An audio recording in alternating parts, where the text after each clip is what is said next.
Ayan. Inabot na po ng tanghali si Inday.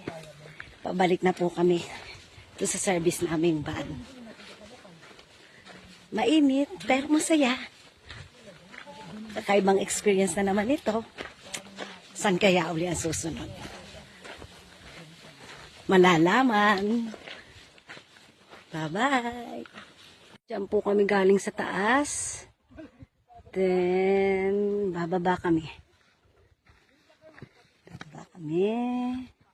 Nauna kami sa ibang grupo. Ito, bali 3 kaming van. Bali kami nasa van 1. Ito yung mga kasama ko talaga, mga kaibigan ko. O diba, ang saya. Ayun yung nasa likod, kasama rin namin. Medyo nagpicture pa siya ng ilog. Hihingi na lang ako ng copy. O ito. Paligid, kainitan.